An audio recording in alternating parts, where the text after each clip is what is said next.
여호와 우리 주여, 주의 이름이 온 땅에 어찌 그리 아름다운지요.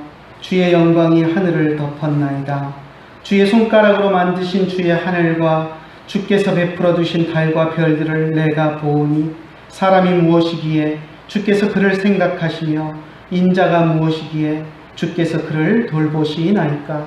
여호와 우리 주여, 주의 이름이 온 땅에 어찌 그리 아름다운지요. 아멘.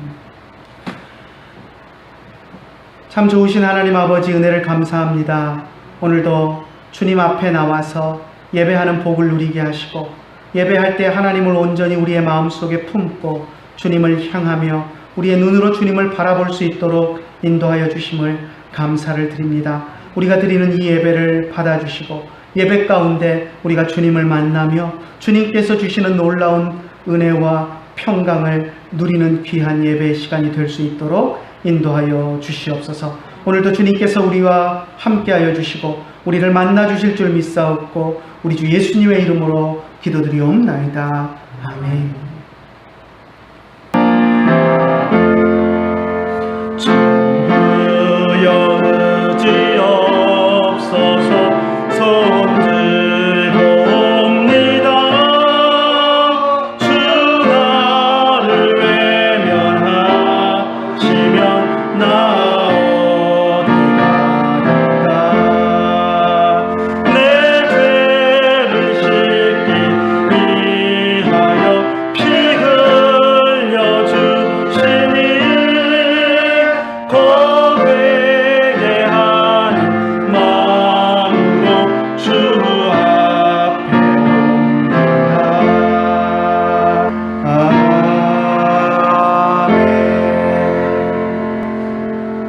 사도신경으로 신앙 고백하겠습니다. 전능하사 천지를 만드신 하나님 아버지를 내가 믿사오며 그 외아들 우리 주 예수 그리스도를 믿사오니, 이는 성령으로 잉태하사 동정녀 마리아에게 나시고 본디오 빌라도에게 고난을 받으사 십자가에 못 박혀 죽으시고 장사한 지 사흘 만에 죽은 자 가운데서 다시 살아나시며 하늘에 오르사 전능하신 하나님 우편에 앉아 계시다가 저리로서 산자와 죽은 자를 심판하러 오시리라. 성령을 믿사오며 거룩한 공회와 성도가 서로 교통하는 것과 죄를 사하여 주시는 것과 몸이 다시 사는 것과 영원히 사는 것을 믿사옵나이다. 아멘. 하나님의 말씀 같이 나오겠습니다. 하나님의 말씀 사도행전 14장 19절부터 마지막 28절 말씀까지 같이 보겠습니다. 유대인들이 안디옥과 이고니온에서 와서 무리를 충동하니 그들이 돌로 바울을 쳐서 죽은 줄로 알고 시외로 끌어내치니라.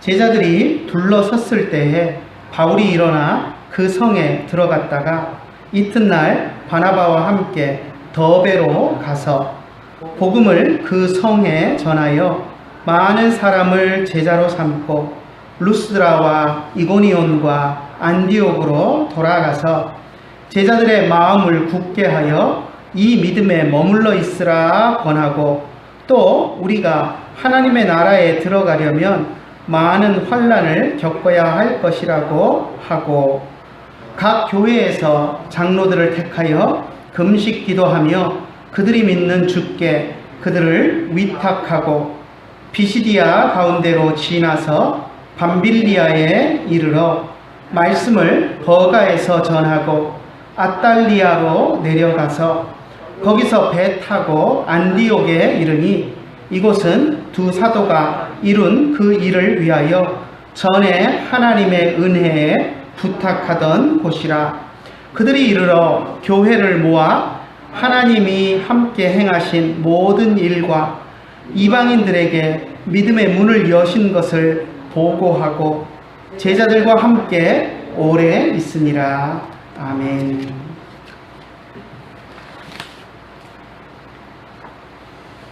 우리가 지난 몇 주 동안 사도행전 13장부터 시작해서 바울과 바나바가 안디옥에서 선교사로 파송을 받고 구브로 섬을 거쳐서 갈라디아의 여러 도시들을 거치면서 선교 여행을 하는 그런 장면들을 보았습니다. 오늘 이제 그 선교 여행을 마지막 더베에서 마무리하고 이제 다시 안디옥 교회로, 파송받았던 안디옥 교회로 돌아오는 그 장면을 우리가 읽었습니다. 우리가 지난주에 루스드라에서 바울과 바나바가 신처럼 추앙받는 모습을 우리가 보았었습니다. 사람들은 바나바를 제우스 신이다 라고 이야기하고 또 바울을 헤르메스 신이다 라고 이야기하면서 바울과 바나바를 추앙하고 또 바울과 바나바에게 제사를 지내려고까지 하는 그런 모습을 보았고, 그래서 바울과 바나바가 이런 군중들의 모습을 보면서 그들을 진정시키고 그들이 하려는 행동들을 말리느라고 진땀을 빼는 그런 모습들을 우리가 보았습니다. 이 정도 되면 우리는 루스드라의 시민들이 바울과 바나바에게 이제 완전히 매료가 되어서 그들이 무슨 말을 해도 들을 것이다 라고 생각하게 됩니다. 그렇지 않습니까? 저 사람들이 신이다, 신이 사람이 되어서 우리에게 내려온 것이다 라고 생각하고 신으로 추앙하려고 했다면 그들이 무슨 말을 하든 순종하고 그 무슨 말을 하든 다 받아들일 것처럼 우리는 그렇게 생각을 합니다. 이제 그렇게 생각하면 이제 루스드라에서 바울과 바나바의 사역은 승승장구하겠구나 라고 생각할 수밖에 없습니다. 바울과 바나바를 신처럼 생각하는 사람들이 바울과 바나바가 이야기하는 모든 것들을 다 받아들일 것이다 라고 믿기 때문입니다. 아마 바울과 바나바를 반대하는 사람이 있다고 할지라도 이런 상황에서 섣불리 바울과 바나바에 대해서 안 좋은 소리를 했다가는 본전도 찾을 수 없기 때문에 아마 입 다물고 조용히 있어야 하는 그런 상황이었을 것이라고 우리는 생각을 합니다. 그런데 사역의 현장은 그렇지 않습니다. 정말 상상을 초월하는 어이없는 일들이 발생합니다. 오늘 우리가 읽은 본문에 그러한 내용들이 나오는데요. 19절을 한번 읽어볼까요? 유대인들이 안디옥과 이고니온에서 와서 무리를 충동하니 그들이 돌로 바울을 쳐서 죽은 줄로 알고 시외로 끌어내치니라. 루스드라에서 바울과 바나바가 신처럼 추앙을 받았습니다. 그런데 비시디아 안디옥과 이고니온, 지금 바울과 바나바가 거쳐왔던 도시들, 그곳에서 박해를 받고 쫓겨났던 그 도시들에서 바울과 바나바를 쫓아냈던 몇몇 유대인들이 그것에 만족하지 않고 바울과 바나바를 쫓아왔습니다. 루스드라까지 쫓아왔습니다. 그리고는 루스드라 사람들에게 바울과 바나바에 대해서 안 좋은 소리를 하면서 충동질을 해서 바울과 바나바가 루스드라 사람들에 의해서 돌에 맞아 공격을 당하는 그런 상황이 된 것입니다. 바울이 루스드라 사람들에게 돌에 맞아서 19절 마지막 부분에 보니까 바울을 쳐서 죽은 줄로, 돌로 바울을 쳐서 죽은 줄로 알고 죽을 때까지, 완전히 다 바울이 죽었다라고 생각할 때까지 돌로 쳤다는 이야기를 하고 있습니다. 바울과 바나바를 신처럼 추앙하던 그 군중들이 자기들 안에 있던 잘 아는 사람들이 선동한 것도 아니고 외부에서 들어온 다른 도시에서 안디옥과 비시디아 안디옥과 이고니온에서 온 외부에서 온 사람들의 충동질에 넘어가가지고 얼마 전까지 자신들이 신으로 추앙하며 떠받들었던 바울을 죽을 정도로, 죽을 때까지 돌로 치는 사태가 발생한 것입니다.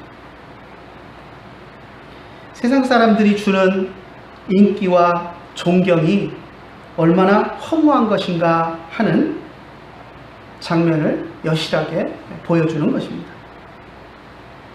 그래서 사역자들은 사람들을 의지하면 안 됩니다.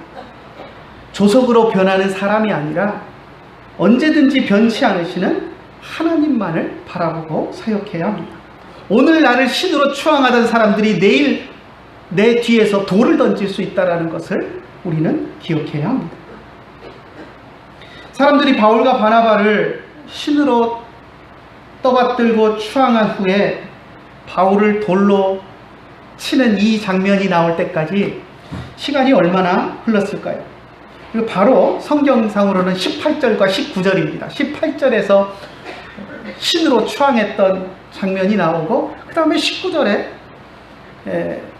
돌로 치는 장면이 나옵니다.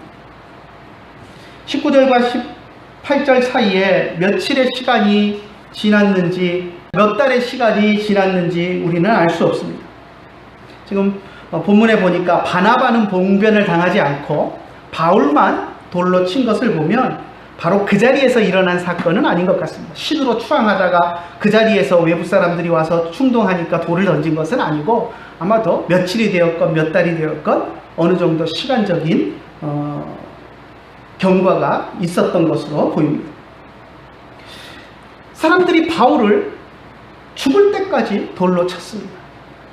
바울의 목숨이 끊어졌다라고 생각될 때에야 비로소 돌로 치는 것을 멈추고 축 늘어진 시체가 되어서 축 늘어진 바울을 성 밖으로 끌어내다가 던져버렸습니다. 바울이 전한 복음을 믿게 되었던 몇몇 사람들이 그 광경을 지켜보았고 그리고 내던져진 바울의 시체처럼 축 늘어져서 버려진 바울을 둘러서서 안타까운 마음으로 바라보고 있었습니다. 이런 모습을 보면서 우리는 어떻게 믿음을 갖게 된 사람들이 사도 바울이 돌에 맞아서 죽게 되는 그 상황까지 아무도 나서지 않고 구경만 하고 있을 수 있느냐라고 쉽게 이야기들을 합니다. 하지만 우리는 이 문제에 대해서 다른 성도들을 비난할 수 없습니다. 왜냐하면 그런 상황에서 나서는 것은 전혀 현실적인 도움이 되지 않기 때문입니다. 마치 파손당한 배가 침몰하는 것을 해안가에서 바라보고 있는 사람들이 발만 동동 구를 뿐 아무것도 할 수 없는 것과 같습니다. 배가 파손돼서 빠져 들어가는데 내가 뛰어들어서 헤엄쳐서 가서 누구를 구할 수 있겠습니까? 그것은 가능하지도 않고 오히려 뛰어든 나도 생명을 위협받는 그런 상황이 되기 때문에 바닷가에서 발만 동동 구르면서 바라볼 수밖에 없는 그런 것처럼 바울이 돌에 맞는 그 순간에도 몇몇 믿는 사람들이 그 옆에 있었다고 할지라도 끼어들 수도 없는 그런 상황이었다라는 것을 우리는 기억해야 합니다. 성난 군중들에게 돌에 맞는 바울을 보면서도 성도들은 그 현장에 뛰어들지 못하고 발만 구르고 있었던 그 안타까운 모습을 우리가 이해해야 합니다. 바울이 성 밖에 버려진 후에야 그들은 염려하며 그를 둘러서서 바라보고 있었습니다. 둘러서서 바라보고 있으면서도 할 수 있는 일이 아무것도 없었습니다. 오늘날 같으면 119라도 불러서 병원으로 호송을 하거나 또 어딘가 터지고 깨지고 했다면 약이라도 발라주고 상처를 닦아주고 지혈도 해보고 할 텐데 손 쓸 수 없을 정도로 도저히 이제 막 죽은 사람처럼 되어 있는, 어디를 치료해야 할지도 알지 못하는 그런 만큼 죽은 시체처럼 되어 있는 바울을 보면서 아무것도 할 수 없이 넋을 놓고 있을 수밖에 없었습니다. 그런데 오늘 우리가 읽은 본문에 보니까 시간이 지나자 바울이 스스로 정신을 가다듬고 기운을 차리고 일어났습니다. 그리고 성 안으로 다시 들어갔습니다. 20절 한번 볼까요? 제자들이 둘러섰을 때 바울이 일어나 그 성에 들어갔다가 이튿날 바나바와 함께 더베로 가서, 이렇게 간략하게 써놓으니까 읽는 우리들은 바울이 별로 그렇게 심각하게 안 다쳤나 보다 이렇게 생각할 수도 있습니다. 둘러서 있는데 그냥 벌떡 일어나서 성 안으로 들어갔다고 하니까 별로 심각하게 다치지 않았나 보다 라고 생각할 수 있지만 19절에 분명히 바울을 쳐서 죽은 줄로 알고 돌로 치던 자들이 바울이 이제 죽었다라고 생각하고, 돌을 던지면 맞으면 살아있는 사람은 반응이 있지 않습니까? 아파서 몸을 움츠리기도 하고 맞으면 아프다고 소리를 지르기도 하고 하는데, 이제 더 이상 바울이 돌을 맞아도 아무 반응이 없이 죽은 사람처럼 돼 있으니까 이제 죽었다라고 생각하고 바울을 성 밖으로 끌어다가 던져버린 그런 상황이었어요. 바울이 결코 가볍게 다친 것이 아닙니다. 거의 완전히 죽었다라고 생각해도 무방할 정도로 바울은 완전히 죽은 상태였습니다. 죽은 줄로 알았던 바울이 그런데 벌떡 일어나서 성 안으로 들어갔습니다. 이건 기적입니다. 죽은 줄 알았던 바울이 만약에 희미하게 의식이 돌아와가지고 눈을 떴고 주변에 둘러서 있던 사람들이 죽은 줄 알고 있다가 눈을 뜬 바울을 보고 깨어났다고, 의식이 있다고 기뻐하면서 들것을 가지고 와서 들것에 싣고 바울을 들고 갔다라고 한다면 우리는 그럴 수 있겠다라고 생각할 수 있습니다. 그런데 수없이 돌에 맞아서 완전히 숨이 끊어졌다고 생각한 사람이 벌떡 일어나서 자기 발로 성 안으로 들어갔다라는 것은 이미 죽은 바울을 하나님께서 성령의 능력으로 살려주셨다라고 밖에 생각할 수 없는 것입니다. 성 안에 들어간 바울은 바나바를 먼저 찾았습니다. 동역자였던 바나바를 찾아서 자기에게 일어났던 일들을 설명하고, 그리고는 함께 짐을 챙겨서 서둘러 루스드라를 떠났습니다. 더 이상 루스드라에서 사역을 이어갈 수 없다라고 판단했기 때문입니다. 하지만 그렇다고 바울과 바나바가 복음 전도 사역을 포기한 것은 아니었습니다. 루스드라에서 조금 떨어진 더베라는 곳으로 옮겨갔습니다. 그리고 그곳에서 또 복음을 전했습니다. 20절에 이튿날 바나바와 함께 더베로 가서라고 이야기했는데, 그 다음에 바로 21절에 뭐라고 이야기합니까? 한번 21절 읽어볼까요? 복음을 그 성에 전하여 많은 사람을 제자로 삼고, 네, 거기까지. 바로 그 다음날 바나바와 함께 옆도시 더베로 이동한 바울은 숨어 지낸 것이 아니라 그 성에 복음을 전했습니다. 이런 바울의 모습을 보면 참 불도저 같다라는 생각을 하게 됩니다. 돌에 맞아 죽었다가 살아났으면서도 루스드라에서 더 이상 복음을 전하기 어렵게 되자 옆에 있는 더베라는 다른 도시로 가서 그곳에서 또 복음을 전한 것입니다. 왜 이런 일이 가능합니까? 복음을 전하는 것이 자신의 사명이다라고 분명한 확신이 있기 때문에 가능한 일입니다. 이것이 사명자들의 모습입니다. 루스드라에서 죽을 정도로 돌에 맞았으니 몸은 물론이고 얼굴도 성한 곳이 없었을 것입니다. 찢어진 상처도 있을 것이고 돌에 맞아서 팅팅 부어서 색깔도 퍼렇게 온통 멍이 들고 변해 있었을 것입니다. 그런데 그런 얼굴을 하고도, 그 몸을 가지고도 이웃도시 더베에 가서 길거리에서 전도하고 말씀을 전하는 것을 멈추지 않았습니다. 미시건 칼빈 신학교에서 같이 공부하던 목사님 가운데 양준원 목사님이라고 계십니다. 아마 몇 년 전에 저희 교회 와서 설교도 한번 하셨었는데요. 며칠 전에 카톡에 사진 올라온 것을 보니까 완전히 화상을 입으셔가지고 완전 얼굴이며 손도 완전히 물집이 잡혀가지고 퉁퉁 부어있는 모습을 보았습니다. 그래서 이제 안타까운 마음이 들었었는데, 이제 영상이 올라온 것을 이렇게 보았는데, 보니까 머리에 이제 온통 붕대를 칭칭 감고 손도 이렇게 이제 붕대를 감고 이 모습으로 설교를 하고 있는 모습을 보았습니다. 이제 또 보니까 물집이 터져가지고 이제 막 이제 붕대를 감았지만 물집이 이제 터져서 물이 흐르니까 수건으로 이제 닦아가면서 설교하는 그 모습을 보면서, 아, 저게 사역자의 모습이다. 저 지경인데도 말씀을 전하기 위해서 강단에 서는 것이 사명이 아니고서는 할 수 없는 일이다 하는 생각을 했습니다.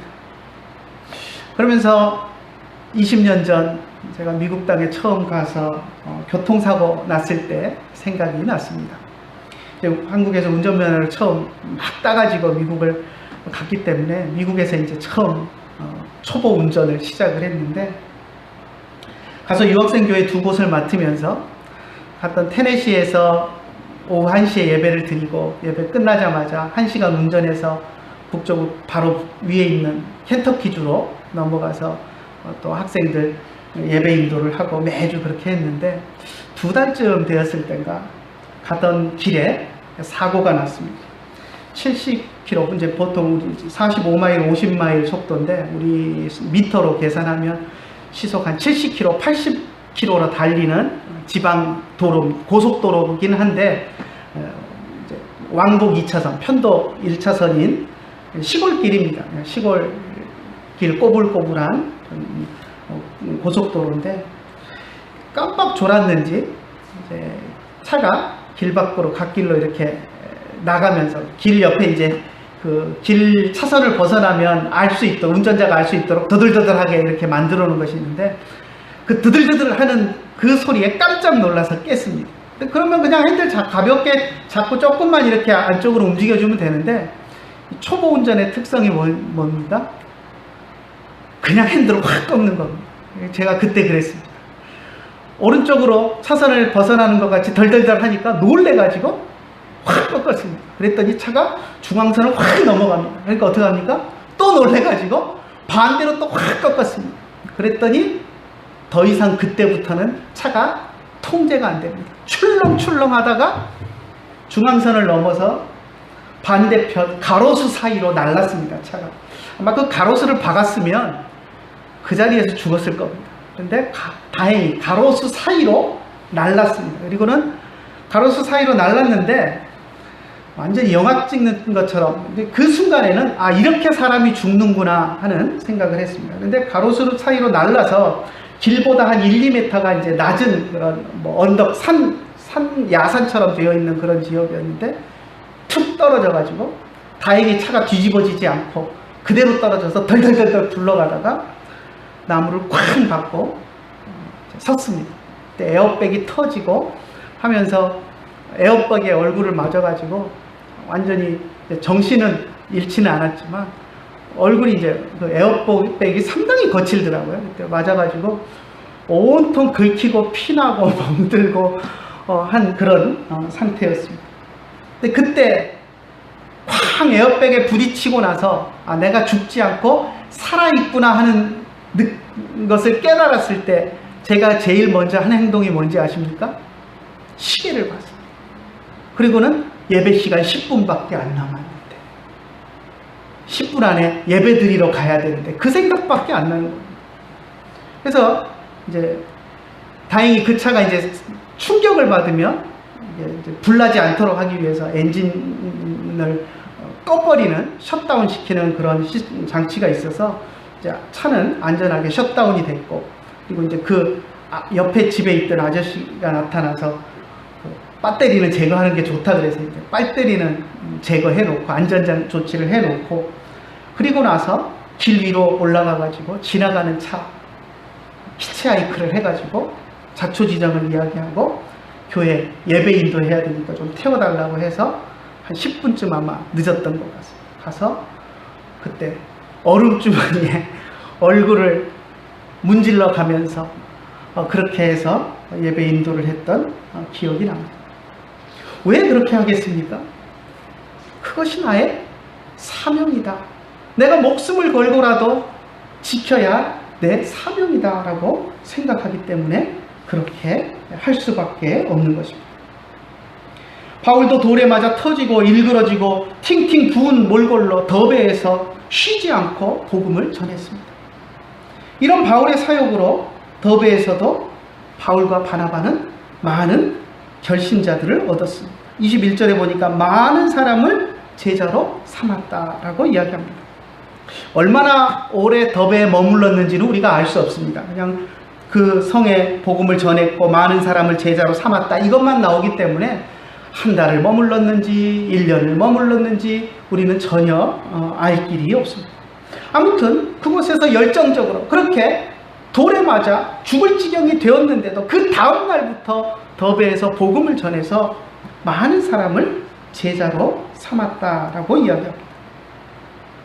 그리고 21절 마지막에 보면 루스드라와 이고니온과 안디옥으로 다시 돌아갔다라고 이야기합니다. 이제 거쳐온 도시들을 거꾸로 역으로 순회하면서 이제 교회들을 위로하고 권면하는 그 모습을 봅니다. 우리 21절부터 24절까지 한번 다시 읽어볼까요? 복음을 그 성에 전하여 많은 사람을 제자로 삼고 루스드라와 이고니온과 안디옥으로 돌아가서 제자들의 마음을 굳게 하여 이 믿음에 머물러 있으라 권하고, 또 우리가 하나님의 나라에 들어가려면 많은 환난을 겪어야 할 것이라고 하고, 각 교회에서 장로들을 택하여 금식 기도하며 그들이 믿는 주께 그들을 위탁하고. 이제 1차 선교 여행의 여정을 마무리해가는 바울과 바나바의 모습을 볼 수 있습니다. 더베에서 조금 전에 돌을 맞고 도망 나왔던 루스드라로, 그리고 다시 루스드라에서 이고니온으로, 이고니온에서 비시디아 안디옥으로 걸어왔던 여정들을 다시 되돌아가면서 전도에서 믿음을 갖게 된 사람들, 또 그들로 인하여서 생겨난 교회들을 되돌아보는 그러한 일들을 했던 것입니다. 사실 바나바와 바울의 지나온 여정들을 생각해 보면 순탄치 않았습니다. 비시디아 안디옥에서도 박해를 받아서 쫓겨났고, 그 다음에 이고니온에서는 돌로 치려는 사람들을 피해서 달아났었고, 루스드라에서는 정말 죽을 지경이 되도록 돌에 맞은 다음에 성에서 빠져나왔습니다. 그런데 바울과 바나바는 그 도시들에서 교회가 든든히 서게끔 지도하기 위해서 겁도 없이 다시 그 도시들을 순회하면서 믿음의 사람들을 격려하고 방문하는 그런 일들을 했던 것입니다. 바울이 이들 도시를 다시 방문하면서 교회를 든든히 하기 위해서 했던 것들을 한번 생각해 봅시다. 22절에 보니까 제자들의 마음을 굳게 하여 믿음에 머물러 있으라, 이 믿음에 머물러 있으라 라고 권했다라고 이야기합니다. 말씀을 통해서 믿는 자들을 권면했습니다. 믿지 않는 사람들에게 복음을 전하는 말씀만을 외친 것이 아니라 바울과 바나바는 이미 믿음을 가진 사람들이 그 믿음을 굳게 하는 데 필요한 말씀들을 또 전했습니다. 22절 마지막 부분에 보면 특별히 환난에 대해서 많은 이야기를 했던 것을 보게 됩니다. 우리가 하나님의 나라에 들어가려면 많은 환난을 겪어야 할 것이다 라고 말했습니다. 하나님의 나라에 들어가기까지는 많은 환난을 겪고 또 그것을 이겨내야 한다라는 것을 강조했습니다. 오늘날 많은 사람들이 복음을 전할 때 예수 믿으면 복 받습니다 라는 그런 말을 합니다. 물론 맞는 말입니다. 예수님을 믿으면 우리에게 복이 임합니다. 구원의 복이 임하고 또 이 땅을 살아가는 동안 하나님이 주시는 복을 우리가 체험하면서 살아갑니다. 그런데 예수 믿으면 복 받습니다 하는 이 말이 만약 여기서 말하는 복이 세상에서 승승장구하고 세상에서 근심 걱정 없이 살게 된다라는 말을 의미한다면 그 말은 잘못된 말입니다. 오히려 그 반대로 믿는 성도들에게는 많은 어려움과 환난이 있습니다. 바울이 지금 그것을 이야기하고 있습니다. 우리가 예수를 믿을 때 하나님 나라에 들어가는 복을 누리는 것은 틀림없는 사실입니다. 그런데 그 복을 누리기까지, 우리가 하나님 나라에 들어가기까지는 이 땅에서 우리가 많은 환난을 겪어야 합니다. 사도 바울이 루스드라, 이고니온, 비시디아 안디옥을 다시 순회하면서 믿음의 형제들에게, 이제 막 믿음을 갖기 시작한 형제들에게 강조해서 이야기한 것이 그것입니다. 믿음이 우리에게 복이 되지만 이 땅 위에서 우리가 믿음을 지키며 살아가기 위해서는 많은 환난이 있을 것이다. 그래서 환난이라는 단어를, 핍박이라는 단어를 쓰지 않고 환난이라는 단어를 쓴 것은 남이 나를 핍박해서 내가 괴로움을 당하는 환난도 있지만 남이 나를 핍박하지 않더라도 믿음을 내가 지키기 위해서 살아가면서 이 땅 위에서 삶 속에서 겪는 여러 가지 어려움과 고난이 있다. 그것을 내가 자초하면서 걸어가게 된다라는 것을 이야기를 한 것입니다. 그리고 나서 바울과 바나바는 이 루스드라, 이고니온, 비시디아, 안디옥에 세워진 교회들을 더 든든하게 하기 위해서 장로들을 세웠습니다. 23절에 보니까 각 교회에서 장로들을 택하여 금식 기도하며 그들을 세우고 주님께 그들을 의탁했다라고 이야기합니다. 그곳에 있는 성도들이 어떻게 보면 이제 다 막 복음을 접한 초신자들입니다. 하지만 그 가운데서도 확실한 믿음이 있고 또 나름대로 성경에 대한 지식이 있는 사람들, 이해가 있는 사람들, 그런 사람들을 골라서 장로로 세웠습니다.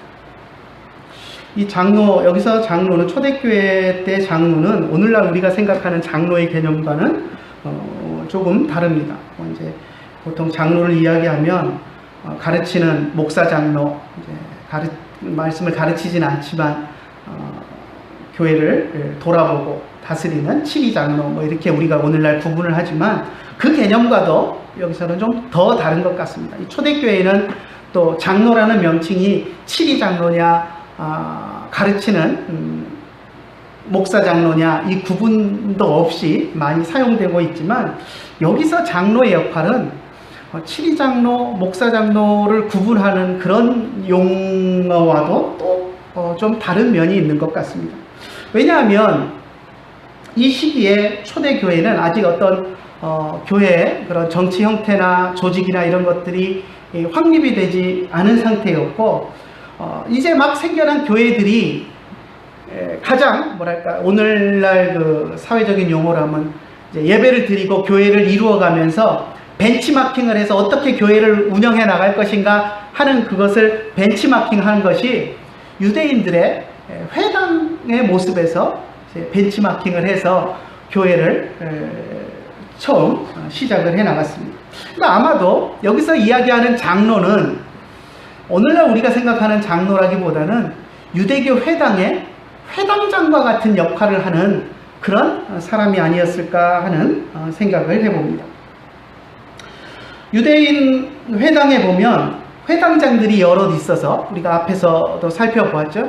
바울과 바나바가 비시디아, 안디옥이나 이런 곳을 방문했을 때 회당장들이 있어서 회당의 안식일에 회당 예식을 주관하면서 그날 읽을 말씀들을 누가 읽을 것인가 결정해서 읽고 본인들이 읽기도 하고 또 때로는 다른 사람이 읽게 하기도 하고 그리고 나서 이 읽은 율법과 선지서의 말씀에 대해서 누가 강론할 것인가 하는 것을 결정을 합니다. 그래서 바울과 바나바가 손을 들고 회당장에 발언권을 얻어가지고 그 율법과 선지서 말씀을 근거해서 복음을 전하고 했던 것들을 우리가 보았는데 아마 그런 역할을 했던 것 같습니다. 그래서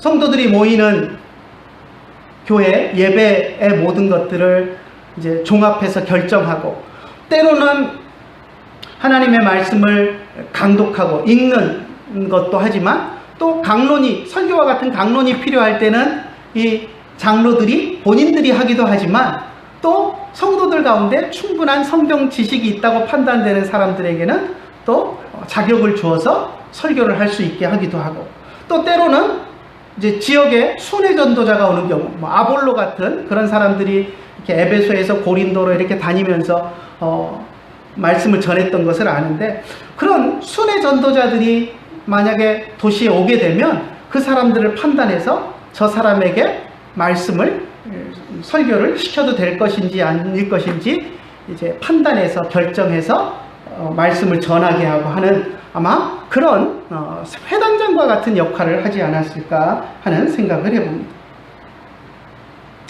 그래서 그런 역할을 할 수 있는 장로들을 세워서 바울은 교회가 이 지역에 있는 갈라디아 지역에 있는 여러 도시들의 생겨난 교회가 지속적으로 안정적으로 부흥할 수 있도록 그렇게 장로들을 세우고 떠나왔습니다.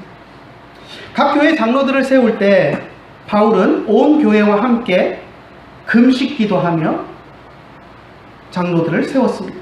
그리고 주님께 그들을 위탁했습니다.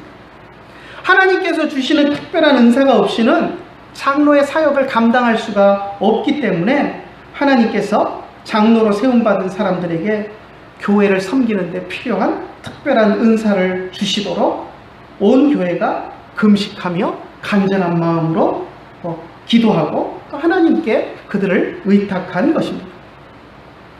이렇게 지나온 여정들을 되돌아가면서 복음이 뿌려진 곳에 세워진 교회들을 굳건하게 한 바울과 바나바는 그 다음에 버가로 내려갔습니다. 24절, 25절 한번 읽어볼까요? 비시디아 가운데로 지나서 밤빌리아에 이르러 말씀을 버가에서 전하고 아탈리아로 내려가서, 버가 여러분 기억하십니까? 처음에 구브로 섬에서 배를 타고 올라왔던 곳이 버가였습니다. 배를 타고 올라왔던 곳이 버가였는데 그 버가에서 어떤 일이 있었죠?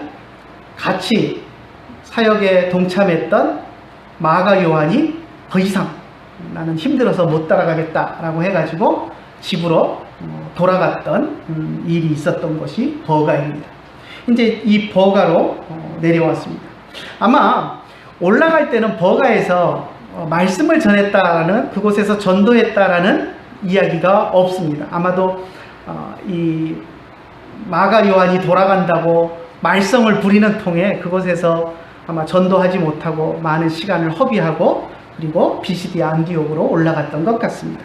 근데 이제 돌아가는 길에는 버가에 들려서 버가에서 말씀을 전했다고 분명하게 이야기합니다.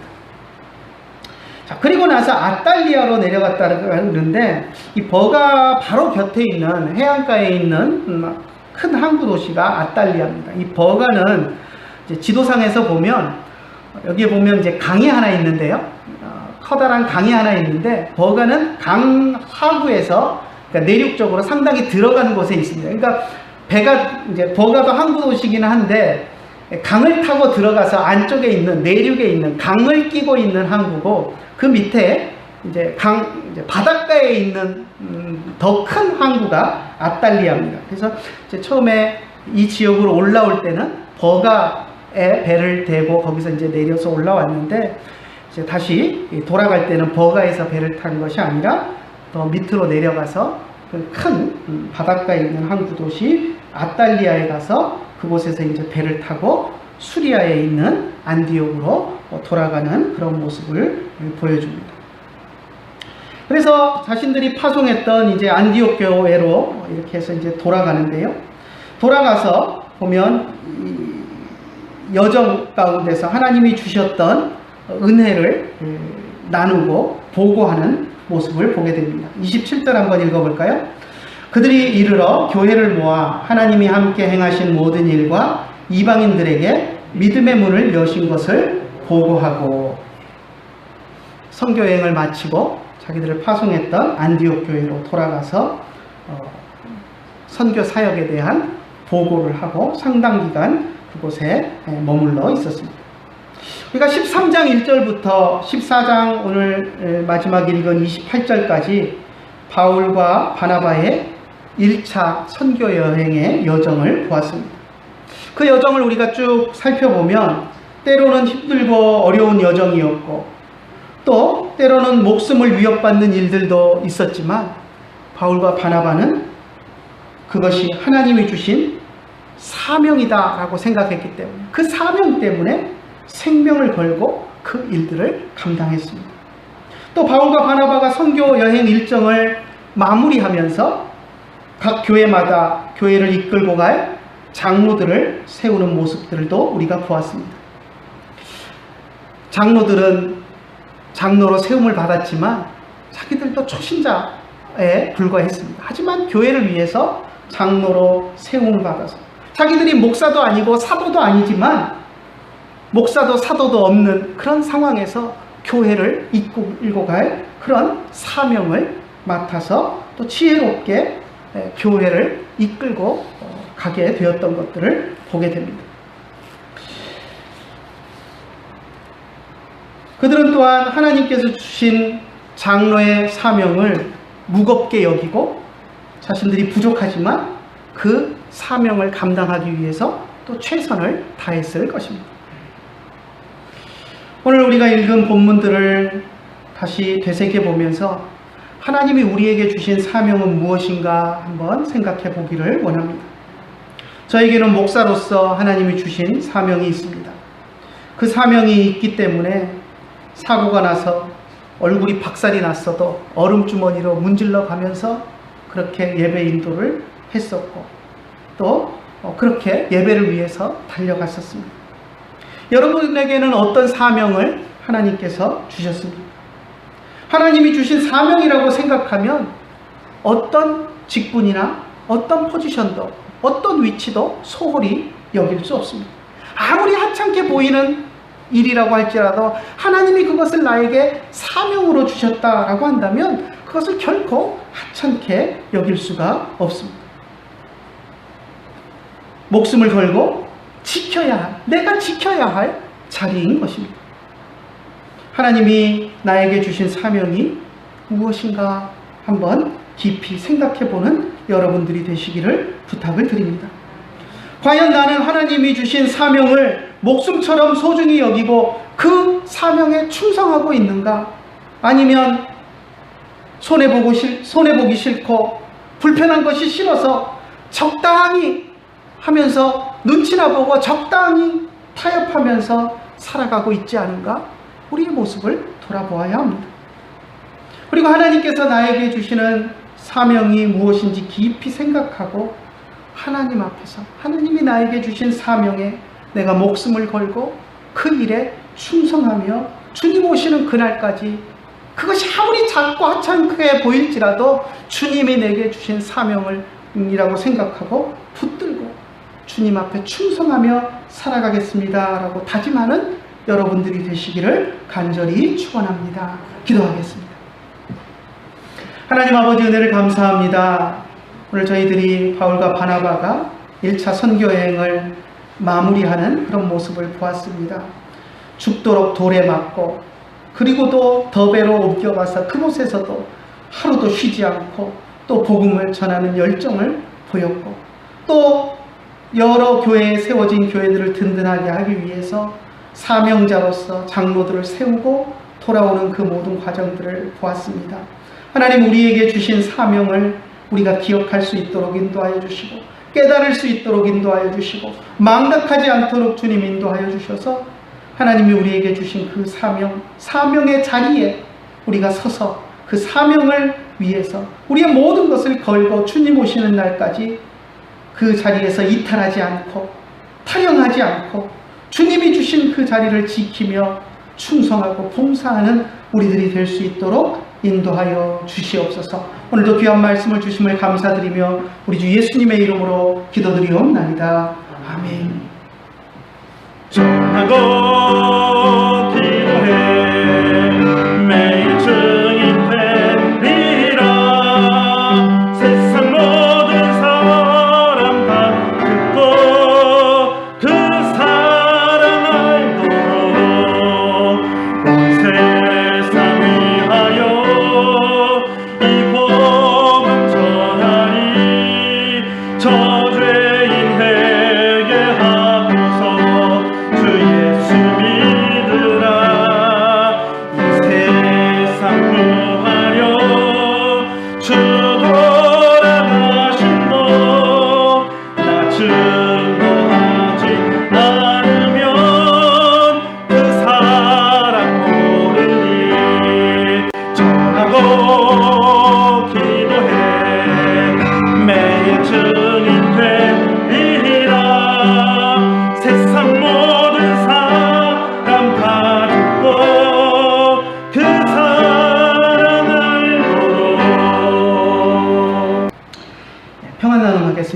베아타 샬롬, 우베이트카 샬롬, 베콜 아쉐르 레카 샬롬. 기도하겠습니다. 이제는 우리 주 예수 그리스도의 크신 은혜와 하나님 아버지의 한이 없으신 사랑과 성령님의 감화하시고 감동하시고 우리 가운데 교통하심이 이제 주님의 주신 사명을 기억하며 그 사명자로서 살아가기를 원하는 주의 사랑하는 자녀들 머리 위에 이제로부터 영원토록 함께 계실지어다. 아멘.